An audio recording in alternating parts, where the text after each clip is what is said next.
नमस्कार, आप देख रहे हैं हमारा खास डिबेट शो और मैं हूं आपके साथ सृष्टि सिंह। और देखिए, इस डिबेट शो में हम मिलकर मांगेंगे जवाब। आज हम बात मध्य प्रदेश की सियासत में महिला आरक्षण को लेकर राजनीतिक उबाल पर करेंगे। लोकसभा में महिला आरक्षण संशोधन बिल पास नहीं हो पाने के विरोध में भारतीय जनता पार्टी ने जन आक्रोश महिला पदयात्रा निकालकर एक बड़ी सियासी संदेश देने की कोशिश की। लेकिन सवाल यह है कि क्या ये सिर्फ विरोध है या इसके पीछे कोई गहरी रणनीति छिपी है।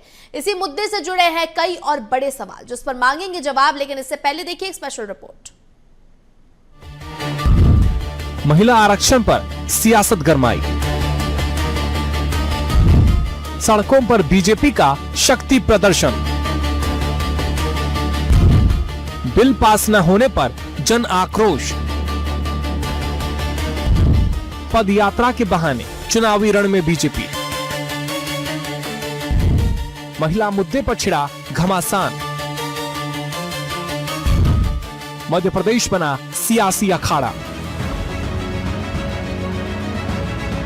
ये तस्वीरें बीजेपी की जन आक्रोश पदयात्रा की है। बीजेपी ने इस पदयात्रा के जरिए खुद को महिलाओं के अधिकारों की सबसे बड़ी पैरोकार के रूप में पेश करने की कोशिश की है। पार्टी का दावा है कि वह लंबे समय से महिला आरक्षण के पक्ष में रही है और बिल पास न हो पाना विपक्ष की राजनीति का नतीजा है।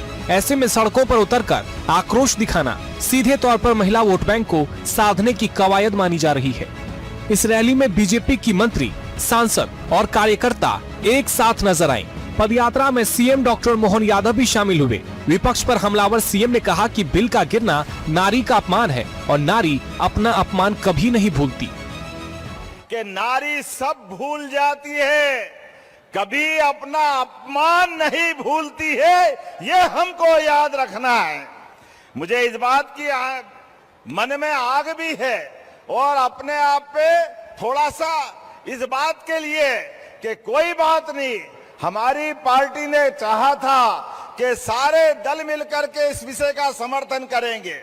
कोई बात नहीं, प्रधानमंत्री के शब्दों में कि संख्या बल में 2/3 हमारा उस समय मत प्रतिशत नहीं था, लेकिन ये आत्मबल की कमी नहीं है, इच्छा शक्ति की कमी नहीं है। देश की आधी आबादी की इच्छाओं का गला घोटने वालों, आपको कब्र से निकाल करके आपको सजा दिलाई जाएगी। आपने बहनों के साथ अन्याय किया है। दूसरी तरफ बिल गिराने का आरोप झेल रही कांग्रेस अपने बचाव में एक तरफ सफाई दे रही है तो दूसरी तरफ बीजेपी पर हमलावर भी है। कांग्रेस का कहना है कि महिला आरक्षण बिल तो 2023 में ही पास हो चुका है, लिहाजा कांग्रेस ने सदन में सिर्फ परिसीमन का ही विरोध किया है।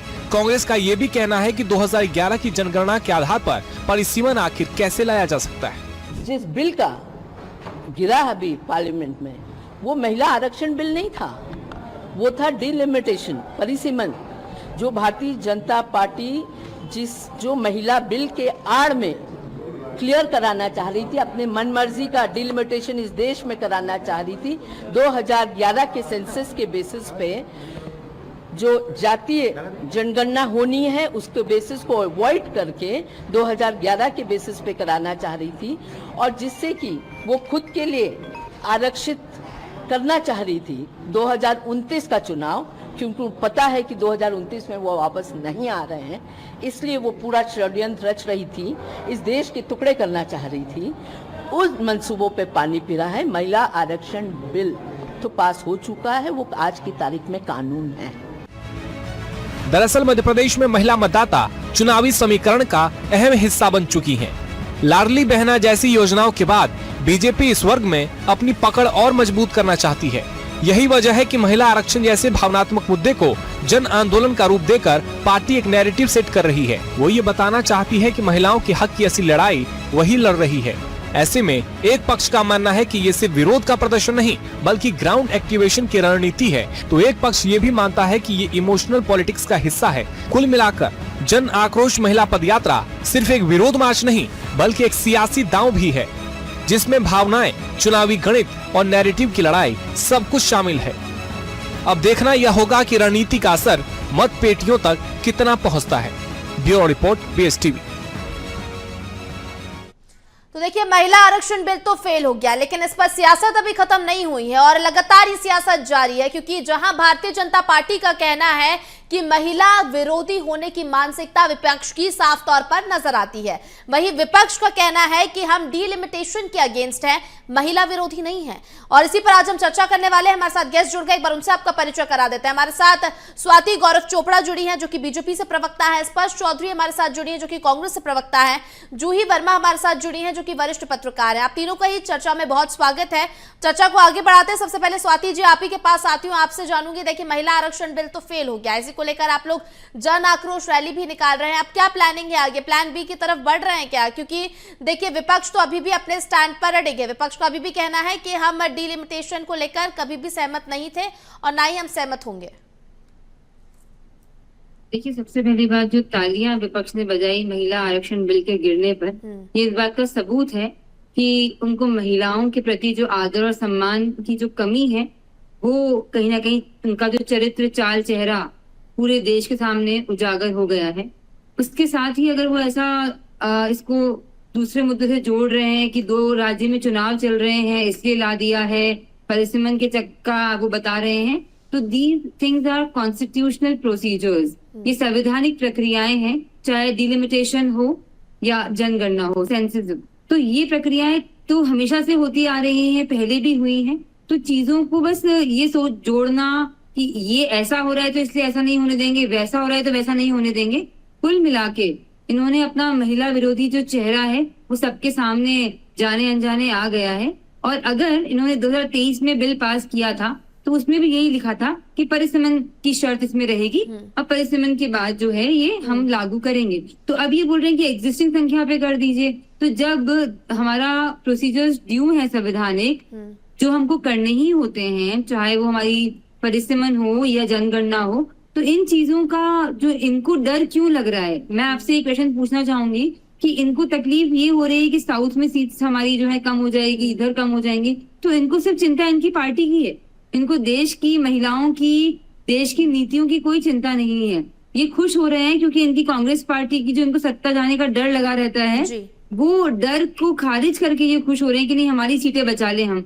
तो उनकी सीटें का जो डर है उनको, अगर वो अच्छे काम करते या अच्छा काम करने की चेष्टा रखते तो निश्चित ही जनादेश आता और उनको बहुमत मिलता। आगे भी अगर लोग उनके साथ होंगे तो उनको बहुमत मिलेगा। पर ये डर जाना कि हमारी सीटें इतनी रह जाएगी, वहां पर एनडीए का राज हो जाएगा, तो आप भी करो ना अच्छे काम, आइए ना पूर्ण बहुमत से, आप भी करिए मेहनत।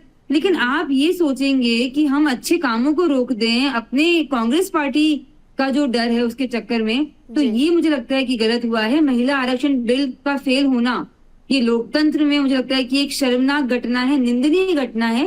और मैं ऐसा मानती हूँ कि चाहे जो भी शर्तें थी, लेकिन जो बिल आया था महिलाओं के लिए, वो हर हाल में महिलाओं के सम्मान के लिए, उनकी सुरक्षा के लिए, उनके स्वाभिमान के लिए उस बिल को गिराना नहीं चाहिए था। ठीक है, स्पर्श जी, मैं आपके पास आती हूँ। देखिए, इस पैनल में हम चारों ही महिलाएं बैठी हैं और इसलिए मैं चाहूंगी कि राजनीतिक मंशा से इसे ना समझा जाए, इसे महिलाओं के अधिकार को लेकर समझा जाए। तो स्पर्श जी, आपकी इस पर क्या प्रतिक्रिया है? क्योंकि देखिए, अभी जिस तरह से अपनी बात रखी है स्वाति जी ने, तमाम बातों का जिक्र किया है और बातें भी सामने आ रही हैं कि देखिए, अगर महिला आरक्षण मिलता तो कहीं ना कहीं महिलाओं का प्रतिनिधित्व बढ़ता, महिलाओं का नेतृत्व बढ़ता, ज्यादा से ज्यादा महिलाओं की जो आवाज है सदन में गूंजती हुई नजर आती। क्या दिक्कत हो गई इससे?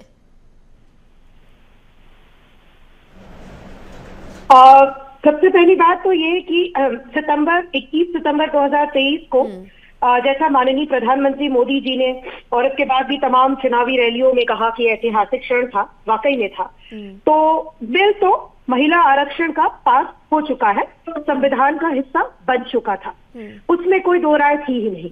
अब आपको मैं इसमें एक और खेल बताती हूँ सरकार की मंशा का।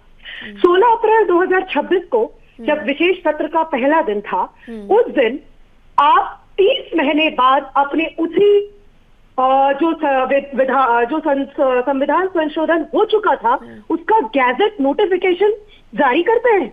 अगर आप महिलाओं के इतने बड़े हितैषी जो होना चाहिए, क्योंकि आधी आबादी का सवाल है, तो आपको 30 महीने क्यों लगे? और वो भी तब जब आप विशेष सत्र भरे चुनावी सीजन में आप कर रहे थे। कोई बात नहीं, महिलाओं के मुद्दों की बात है, हालांकि आप 15 दिन भी नहीं रुक रहे थे, चलिए। लेकिन अब सवाल ये है कि जब आपकी जो मंशा थी वो नहीं थी, और अब आप कह रहे हैं कि आप महिलाओं के बहुत बड़े हितैषी हैं। तो अगर मैं आपको याद दिलाऊं तो 1989 में किसने विरोध किया था? भारतीय जनता पार्टी ने 73वां 74वां संशोधन जब टेबल किया गया था। अभी 2010 में विधानमंडल में के समय डिस्कशंस के समय बीजेपी ने, तो ये क्या रिवेंज है क्या? क्यों स्पर्श जी, मैं आपसे थोड़ा सा समझना चाहूंगी कि ये रिवेंज है क्या एक तरह का, कि अगर उस टाइम उन्होंने विरोध किया तो इस बार हम भी विरोध करेंगे? आप एक नया एग्जाम्पल सेट करते ना, आप इसमें देते जनादेश। ये तो हाँ, नहीं बिल्कुल मैडम, बिल्कुल आपने सही बात की। मैं भी महिला हूँ, महिलाओं के मुद्दों पर कोई रिवेंज की बात नहीं होनी चाहिए। सवाल है महिलाओं को ढाल बनाकर शासनता कुटिलता कर आप महिला हितैषी इसका ढोंग मत कीजिए, क्योंकि मेरे पास और पूरे देश की महिलाओं के पास एक फहरिस्त है। आपको कुलदीप सेंगर याद होंगे, आपको बलात्कारी यौन दुष्कर्मी लोगों की लिस्ट में अगर आप चाहें तो मध्य प्रदेश में भी है, देश भर में भी है, मणिपुर की इन सबको न्याय आपने कितना दिलाया। और स्पर्श जी, आप इतने सारे जो नाम गिना रही है ना, मैं आपको याद दिलाना चाहूंगी गीता मुखर्जी का भी नाम, जो कि लड़ती रही महिला आरक्षण के लिए, लेकिन महिला आरक्षण नहीं मिल पाया। दशकों से ये मांग रही है और इस बार हम उम्मीद कर रहे थे कि पूरा जनादेश आता और महिला आरक्षण बिल पास होता। मैं एक बार फिर से आपके पास लौटूंगी, जूही जी मैं आपके पास आऊंगी और आपसे समझना चाहूंगी, महिला आरक्षण बिल तो अब फेल हो गया है, लेकिन इसको लेकर आक्रोश भी है, महिलाओं में भी आक्रोश है, आप कैसे देखती हैं इसे? नहीं हुआ है, संविधान संशोधन बिल फेल हुआ है जो असंवैधानिक तरीके से परिसीमन को लाने का जरिया। हाँ, मैं आपके पास आऊंगी स्पर्श जी, एक बार फिर से मैं आपका कमेंट लूंगी। जूही जी आपसे सवाल है। जो यहाँ आपके साथ कांग्रेस की जो भी साथी बैठी हैं, वो जो कहना चाह रही है कि एक बार महिला आरक्षण बिल पास हो चुका है, ये संशोधन बिल था, बहुत सारी बातें बिल्कुल सही हैं इसमें, लेकिन जिस तरीके से अब बीजेपी ने इसको पूरा एक सीरीज बनाकर धरने प्रदर्शन, आक्रोश रैली, आक्रोश पदयात्रा का एक सिलसिला शुरू किया है, वो एक अलग किस्म का इम्पैक्ट डाल रहा है। कांग्रेस भी शायद, जो कांग्रेस के स्ट्रैटेजिस्ट हैं, जो रणनीतिकार हैं, वो ये समझ रहे होंगे कि पर्दे के पीछे चाहे जितनी भी बात कर ली जाए, पर्दे के आगे चाहे जितनी भी बात कर ली जाए, लेकिन जो ज़मीनी हकीकत है वो ये है कि महिलाओं के सामने यही नैरेटिव बहुत मजबूत हो चुका है कि महिला आरक्षण बिल दूसरे विपक्षी दलों ने गिरा दिया है। इस नैरेटिव से लड़ना अब कांग्रेस के लिए बहुत बड़ी बात है। बहुत लगातार कांग्रेस ये जाहिर करने की कोशिश कर रही है कि इस तरह का बिल सबसे पहले कांग्रेस लाई थी। काफी हद तक बातें भी सही हैं, हम सबसे पहली पीएम की बात करें, राष्ट्रपति की बात करें, अध्यक्ष की बात करें, तो वो सब कांग्रेस ने ही दी है। लेकिन पुराना इतिहास अब कांग्रेस बताकर नए नैरेटिव को कैसे तोड़ पाएगी, बहुत बड़ा चैलेंज है, और अभी तक कांग्रेस इसमें बहुत पिछड़ती हुई नजर आ रही है। जूही जी, बहुत अच्छा पॉइंट आपने रखा है कि देखिए, कांग्रेस पार्टी ने पहली महिला राष्ट्रपति दी है, महिला प्रधानमंत्री दी है, और इसकी सराहना भी हमेशा की जाती है, लेकिन आज जिस तरह से इस बिल का विरोध हुआ है, अब देखिए बार बार उस चीज को लाके या पुराने एग्जाम्पल्स आप नहीं दे सकते हो, क्योंकि प्रेजेंट अभी जो भी जनता है, आम जनता है, अगर वो आपको वोट देगी, अगर वो आपको चुनेगी, तो वो अभी प्रेजेंट को देखकर, ना कि पास्ट को देखकर। एक बार फिर से मैं स्वाति जी आपका रुख करूंगी, आपसे जानूंगी, आप लोग का कहना है, भारतीय जनता पार्टी का कहना है, हम पूरी प्लानिंग के साथ ये बिल लेकर आए और उसके बाद हम इस पर सहमति मांग रहे थे, लेकिन पूरी प्लानिंग कहां पर फेल हो गई कि विपक्ष को समझाने में अपना काम रह गए? पहली बात तो ये जो कह रहे हैं कि हमने महिलाओं के लिए बिल लाया, मैं सब जानते हैं कि 50 सालों में जो दशकों तक इनकी सरकार रही, महिलाओं के लिए कौन सी योजना लाए, कौन बेटियों को बोझ समझा गया, लिंगानुपात कम हो गया, बेटियों को कोख में मारा जा रहा था, उनके लिए कोई भी सुविधाएं, सुरक्षा नहीं थी।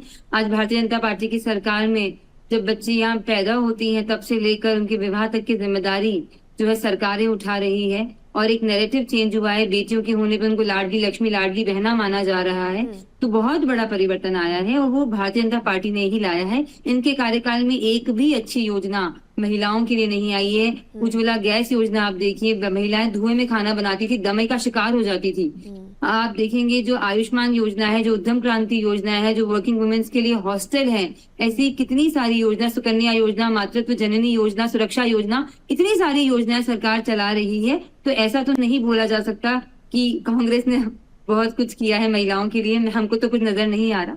अभी जो संवैधानिक प्रक्रिया है, मैं बार बार यही बोलूंगी कि परिसीमन हो या जनगणना हो, और ये जो हमारा बिल है, चाहे इसमें संशोधन की आवश्यकता हो, निश्चित ही जो काम करता है उनको संवैधानिक प्रक्रियाओं को पूरा करना होता है। और माननीय प्रधानमंत्री ने जैसा कहा कि वो ये चाहते हैं, हम सब ये चाहते हैं, जनता ये चाहती है कि अब ये बिल जल्द से जल्द लागू हो जाए। तो इसको त्वरित लागू करने की जो एक बहुत ही पवित्र मंशा थी, इच्छा शक्ति थी और सोच थी, उसमें इन लोगों ने बोल दिया साउथ की सीट, नॉर्थ की सीट, मुसलमानों को सीट दोगे कि नहीं दोगे। महिलाओं को यादव जी ने, जो इनके साथ समाजवादी पार्टी के हैं अखिलेश यादव, इनकी पूरी इंडिया गठबंधन ने जिस प्रकार के तर्क वितर्क दिए हैं, महिलाओं को इससे कोई मतलब नहीं है। जब बिल आ रहा था तो क्यों रोका गया? किसी भी कंडीशन में महिला आरक्षण बिल लागू होना था, वो लॉन्ग ओवरड्यू था महिलाओं का, जो 60 साल में कांग्रेस ने नहीं किया। आज फिर उसको रोक कर ये साबित कर दिया कि वो कभी भी देश के भले में साथ में नहीं है। वो ये नहीं सोच पाती कि राष्ट्र प्रथम की भावना क्या होती है। पार्टी पीछे भी रह जाए पर देश नहीं हारना चाहिए, देश की आधी आबादी नहीं हारनी चाहिए थी। जितना भी कॉम्प्रोमाइज करना पड़ता, सैक्रिफाइस करना पड़ता, लेकिन अगर महिला आरक्षण बिल लागू होता तो बहुत सारी महिलाएं जो नेतृत्व कर सकती थी, जो देश को आगे बढ़ा सकती थी, जो संसद में और विधानसभा में जाकर महिलाओं का पक्ष प्रबल कर पाती, तो महिलाओं के लिए और अच्छी योजनाएं बनती। एक बहन, बेटी, माँ के रूप में वो महिला वहां जाकर, चाहे जैसे हम सुरक्षा की बात कर रहे हैं या कोई भी दृष्टिकोण से बात कर रहे हैं, वो जाके वहां पर अपनी आवाज बुलंद करती। लेकिन ये सब इन्होंने रोक दिया और 50% आबादी, जो करोड़ों संख्या है, सिर्फ अपनी मात्र कुछ सीटों का डर कि ये ना कम हो जाए, वो ना कम हो जाए, हम अगली बार हार ना जाए, ये कितनी छोटी सोच है, कितनी ओछी सोच है। तो मुझे ये लगता है कि आने वाले समय में इनको जो कुछ सीटें मिल रही है, अगर इनकी नीयत ऐसी ही रही तो वो सीटें भी मुझे नहीं लगता आ पाएंगी। ठीक है, स्पर्श जी बताइए, ये जो नैरेटिव सेट हो गया है महिला विरोधी का, कितना बड़ा चैलेंज अब आने वाले चुनाव में कैसे कवर अप करेंगे? स्पर्श जी देखिए, महिलाओं को चुनाव के लिए इस्तेमाल करने की बात आपने कहा नहीं करना चाहिए, तो मैं नहीं करूंगी। बिल्कुल नहीं। तो मैं आपको अभी थोड़ी देर पहले आपने एक और चीज कही कि पास्ट की बात नहीं करना चाहिए, प्रेजेंट की। तो हम कह रहे हैं, जो हम 3 साल पहले भी कह रहे थे और अभी भी कह रहे हैं, मैंने ये नहीं कहा, मैंने कहा कि देखिए अगर पास्ट की बात करें, कांग्रेस ने महिलाओं को दिया है, महिलाओं को मौका दिया है कांग्रेस ने। मैंने तो समर्थन में कहा आपके कि कांग्रेस ने महिलाओं को समर्थन किया है, लेकिन अब क्यों नहीं? चलिए, पास्ट में नहीं जाते। जी बोलिए। नहीं मैडम, हम पास्ट में नहीं जाते हैं। चलिए, तो हम कह रहे हैं 30 महीने पहले जो आप नहीं कर पाए थे उसकी भी बात नहीं करते। अब इसी सेकंड आपकी सरकार है, इसी सेकंड अभी बिना रोना रोते हुए, राष्ट्र के नाम संबोधन में पास्ट में जाते हुए, कांग्रेस ने ये किया, कांग्रेस ने हमेशा किया, कहना छोड़ते हुए अपने, वैसे तो आपका चेकर्ड पास्ट है, पूरा प्रेजेंट है, बलात्कारियों के संरक्षण की पार्टी है, लेकिन अभी भी मौका है, कांग्रेस समेत समूचा विपक्ष आपके साथ है, बिना किसी कंडीशन के। इसके लिए इसको चुनावी जो आपने अमली जामा पहनाने की कोशिश की थी वो पूरा नहीं हुआ, तो कंडीशंस मत लगाई, इसी सेकंड लागू करिए। एक और बात मैडम, मैं पास ज्यादा पहले नहीं जा रही हूँ। 30 महीने में लोकसभा चुनाव हो गए, कई राज्यों में चुनाव हो गए, कितना खूबसूरत होता। ऑलरेडी इतना डिले हो गया था, कांग्रेस ने डिले कर दिया था ना, आप लोग कह रहे हैं। वैसे तो वाजपेयी जी की सरकार में कांग्रेस ने नहीं डिले किया था, उस टाइम सर्वसम्मति से बिल पास हुआ था, लेकिन 2 क्लॉजेस जो है स्पर्श जी, वो उनके बारे में एक बार जिक्र करना चाहूंगी। मुझे थोड़ा सा बस वो जिक्र करने दीजिए, उसके बाद आप अपनी बात जारी रखिएगा कि देखिए उस दौरान भी जो बिल साइन हुआ था उसमें भी सेंसस और डीलिमिटेशन का जिक्र था, जिस पर आप लोगों ने अप्रूवल दिया था। लेकिन अब जो बिल आ रहा है, जब डीलिमिटेशन की बात आ रही है, तब आप लोग उस चीज से मुखर रहे हैं, क्यों ऐसा बात? लेकिन यहाँ 2000 जो पहले बिल साइन हुआ था 2023 में, उसमें एक चीज जरूर थी कि 2034 में वो आने वाला था, अब 2029 की बात हो रही है। बोलिए स्पर्श जी। 334 में अपनी को लेकर आते हैं आप, और फिर आप अपनी पेट थपथपा लेते हैं। आप उस समय कह रहे थे कि हाँ टाइम लगेगा इन कंडीशन के साथ। अब आप 20 चुनाव के, जब ऑलरेडी 2 राज्य में पोलिंग होनी है, अब आप 15 दिन बिना विपक्ष के साथ सलाह मशवरा करके हमारे देश के संघीय ढांचे का रूप बदलना चाहते हैं। अरे भैया, दक्षिण भारत भी इसी देश का हिस्सा है या नहीं? अगर वहां के लोग विरोध कर रहे हैं तो बैठ के आप बात नहीं करेंगे या आप कहीं? अच्छा, एक और बात बताती हूँ, माननीय गृह मंत्री जी 50% का एक फॉर्मूला लेकर आए थे, क्यों नहीं है? जो हमारा अभी गिर गया बिल, जो कि गिरना ही था, उस बिल में इसका जिक्र फैक्ट में क्यों नहीं था? आप सिर्फ संसद के पटल पे कुछ भी कह देते हैं, उससे काम नहीं चलता।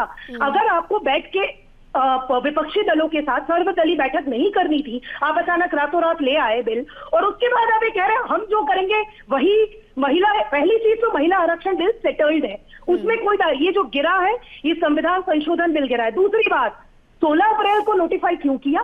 30 महीने क्यों लगाए? अगर क्योंकि आपको कहीं ना कहीं सारी चीजें पता थी, आपने क्योंकि 2029 में लाना था, लोकसभा चुनाव से पहले का कारण ही पैसा।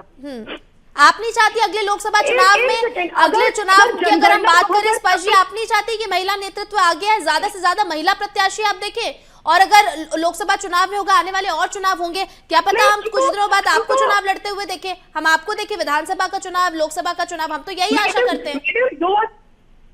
मैडम, इस देश की करोड़ों महिलाओं ने प्रचंड बहुमत की सरकार बनाई थी 2014 और 19 में, हम तब से कह रहे हैं, आपकी प्रायोरिटी वो भी नहीं थी। फिर आपको अभी जब 2023 में जब इलेक्शन का समय आया, वो भी कोई टाइमिंग थी। माननीय प्रधानमंत्री मोदी जी जो दूसरों को, अपोजिशन की नेत्रियों से डरकर संसद में नहीं आते हैं, जो अपोजिशन की नेत्रियों को शूर्पणखा सी हंसी कहते हैं, बार गर्ल से तुलना करते हैं, मेरा मुंह मत खुलवाइए, क्योंकि मेरे पास पूरी लिस्ट है। माननीय प्रधानमंत्री मोदी जी ने अपने भाषणों में किस किस्म से महिलाओं का अपमान किया, लेकिन बयानों में जाने नहीं चाहती स्पर्श जी, मैं बस ये टेक्निकल आंसर चाहती हूँ आपसे कि क्यों विरोध किया कांग्रेस ने, बस मुझे उसका आंसर दीजिए, क्योंकि बयानों में तो कांग्रेस, और मैं राजनेताओं की बात अगर करूं, नेताओं की बात करूं, तो बीजेपी के हो, कांग्रेस के हो, सबके ही जो बयान है वो अशोभनीय है। मैडम मुझे बोलने दीजिए, अगर आप सवाल पूछ रहे हैं तो मुझे बोलने दीजिए। जैसे बोलिए स्पर्श जी, अपनी बात रखिए जी। तो मैं ये कह रही हूँ कि जिस किस्म से ये सब रचा गया, हमारा कभी भी, आप खुद बताइए मैडम, अभी आपने कहा पैनल पे महिला, मैं महिला हूँ, एक युवा महिला हूँ, और सबसे बड़ी बात, संसद में जिस पार्टी के सबसे ज्यादा सांसद है उसके सबसे कम महिला सांसद है, और लोकसभा 2024 में महिला सांसद और कम हो गए। ये हम और आपके लिए इससे ज्यादा दुख की कोई बात नहीं है। इतनी महिला हितैषी सरकार है, उसको इतना टाइम, और अब आप जब ये कह रहे हैं, जनगणना की बात आप कर रहे हैं, आप 5 साल से दुनिया जहां की सब चीजें कर रहे थे, आपको पता था 2026 तक फ्रीज है, क्यों नहीं सेंसस कराया? प्लस डिजिटल जनगणना करा रहे, रिजल्ट अब भी आने हैं। आपको डर लगता है समाज के पिछड़े वर्ग की महिला संसद में बैठेगी, तो आपको उससे डर लगता है। क्यों नहीं आप जो मैं पिछड़ा वर्ग का हूं, मैं अति पिछड़ा हूं, प्रधानमंत्री मोदी जी कहते हैं, तो उस वर्ग की महिलाओं को संविधान संशोधन में क्यों नहीं प्रोविजन डाला, जबकि इसी पर अतीत में भी डिस्कशन हुए हैं। मेरा सवाल ये है कि जब तक आप सर्वदलीय बैठक करने के लिए रुकना नहीं चाहते, आप देश के लोकतंत्र, इसे ही कहते हैं ना, मोदी जी कहते हैं लोकतंत्र का मंदिर है संसद। आपने जब संसद की प्रक्रियाओं का सम्मान नहीं करना है, तो ये संवैधानिक ढांचे पर जो अटैक था उसका बिल गिरा है। मैडम, अभी भी भारतीय जनता पार्टी से हम ये कह रहे हैं, प्लीज, जैसे 21 राज्यों में सरकार है, एक सीएम है, बट मैं वहां नहीं जाऊंगी। मैं कहूंगी 843 का जो केक साइज है, इसको अभी 33% औरतों में बांटिए, इसी सेकंड बांटिए, पूरा देश आपके गुणगान में लग जाए।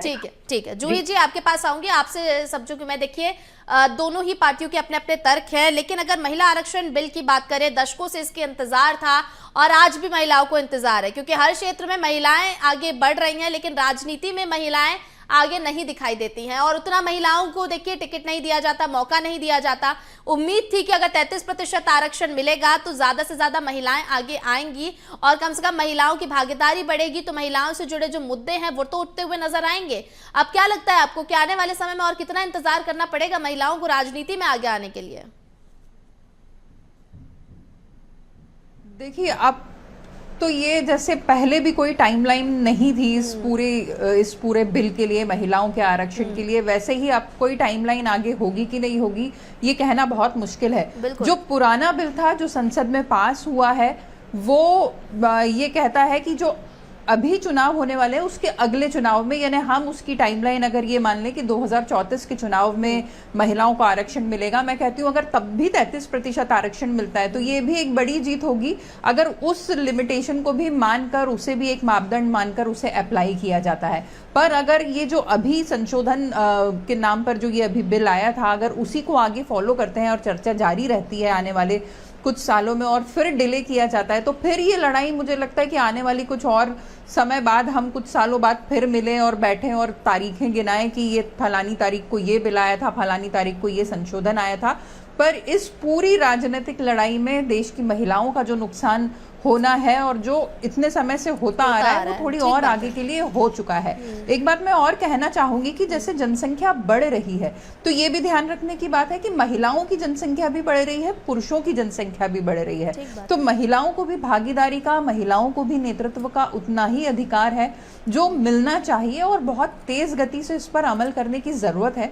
हम पिछले कुछ चुनावों में देख चुके हैं, चाहे मध्य प्रदेश का चुनाव हो चाहे पूरे देश का चुनाव हो, महिला मतदाताओं की संख्या बहुत ज्यादा बड़ी है और शायद यही वजह है कि ये छोटी सी डिटेल को बीजेपी ने बहुत कस के पकड़ लिया है। बहुत सारी योजनाएं, बहुत सारी घोषणाएं और उसके बाद अब ये महिला आरक्षण बिल का जो पूरी सीरीज ऑफ प्रोटेस्ट चल रहा है कांग्रेस के खिलाफ वो अब किया जा रहा है। तो मैसेज जमीन पर पहुंचाना एक अलग बात है, राजनीति एक अलग बात है और अगर हम नुकसान की बात देखें तो वो भी सब अधिकार देने के नाम पर सबसे ज्यादा बड़ा नुकसान महिलाओं का ही हुआ है। बिल्कुल, बहुत बड़ा नुकसान हुआ है जूही जी, क्योंकि हम उम्मीद कर रहे थे कि महिलाएं ज्यादा से ज्यादा पहुंचेंगी और चुनाव लड़ते हुए हम देखेंगे महिलाओं को, ज्यादा प्रत्याशी होंगी, ज्यादा सदन में जो महिलाओं की आवाज है वो ज्यादा गूंजती हुई नजर आएंगी, पर ऐसा हो नहीं पाया, अफसोस। स्वाति जी, एक कमेंट आपसे लेना चाहूंगी, आपने भी स्पर्श जी की तमाम बातों को सुना, एक छोटा सा कमेंट दे दीजिए। एक ऐसी चीज माननीय प्रधानमंत्री जी और सब बिल लेकर आए थे कि जल्द से जल्द लागू होता। हम आने वाले चुनाव में चाहे वो विधानसभा होते या लोकसभा, सब में महिलाओं का भागीदारी देख पाते। ये बार बार ये गाना गाते हैं कि दो राज्यों में चुनाव इससे लेकर आ गए। अरे भाई, भारत में तो हर साल कहीं ना कहीं चुनाव होते हैं, किसी न किसी राज्य में चुनाव होते हैं। वन नेशन वन इलेक्शन भी हमारे प्रधानमंत्री जी और हम ही लेकर आए हैं, क्योंकि आपने जो ढांचा बिगाड़ा है ना पूरे देश का, उसको सुधारने के लिए हम लगे हुए हैं। फिर आप बोलते हो कि परफेक्ट टाइमिंग का अगर वेट किया जाए तो जैसे आप कुछ नहीं कर पाए 50 सालों में, हमारा भी समय निकल रहा है। हमारी प्रबल इच्छा शक्ति थी कि महिला आरक्षण लागू होता और नेक्स्ट जब भी राज्य में चुनाव आता तो आप सोचिए महिला विधायक होती और आने वाले 2029 में महिला सांसद होती। लेकिन मुझे बहुत दुख है और चिंता भी है कि देश का दुर्भाग्य है कि ऐसा विपक्ष सामने बैठा है जो सिर्फ कमियां निकालता है, प्रॉब्लम्स क्रिएट करता है। इनको 370 से आपत्ति थी। बिल्कुल, और स्वाति जी देखिए प्रॉब्लम्स हैं और प्रॉब्लम का सलूशन अभी फिलहाल ढूंढना तो मुश्किल है, क्योंकि देखिए जिस तरह से ये बिल तो अब लोकसभा में फेल हो गया है, लेकिन आने वाले चुनाव में मैं ये उम्मीद करती हूँ कि भारतीय जनता पार्टी 33% आरक्षण महिलाओं को अपनी पार्टी के लिए दे और ज्यादा से ज्यादा महिलाओं को टिकट दे, जिससे एक जो सच में एक नैरेटिव आप सेट करना चाहते हैं, एक एग्जाम्पल आप सेट करना चाहते हैं कि भारतीय जनता पार्टी महिलाओं को ज्यादा मौका देती है, वो एग्जाम्पल सच में सेट हो सके। वो तस्वीर हम जरूर देखना चाहेंगे, जिससे जो अन्य दल है वो कहीं ना कहीं प्रभावित होंगे और आज नहीं तो आने वाले चुनावों में हमको महिलाओं को आरक्षण हम दे सकेंगे और महिलाओं की ज्यादा से ज्यादा राजनीति में भागीदारी हमें देखने को मिलेगी। और इसी नोट के साथ मैं इस चर्चा को यहीं विराम दूंगी। हमारे सभी गेस्ट का हमारे साथ जुड़ने के लिए बहुत धन्यवाद। स्वाति जी आपका बहुत धन्यवाद, स्पर्श जी आपका बहुत धन्यवाद, जूही जी आपका भी बहुत धन्यवाद हमारे साथ इस चर्चा में जुड़ने के लिए। और देखिए महिला आरक्षण बिल तो फेल हो गया है, लेकिन हम देख रहे हैं कि आरोप प्रत्यारोप भी लगातार जारी है। तमाम तर्क विपक्ष के हैं, तमाम तर्क सत्ता पक्ष के हैं, लेकिन इस पर आगे यानी भारतीय जनता पार्टी जिस तरह से अलग अलग राज्यों में पूरे देश में जन आक्रोश रैली निकाल रही है, इसका क्या प्रभाव पड़ेगा, इसका क्या आने वाले चुनावों में इफेक्ट पड़ेगा, ये देखने वाली बात होगी। इसी के साथ मुझे दीजिए इजाजत, आप देखते रहिए BSTV। नमस्कार।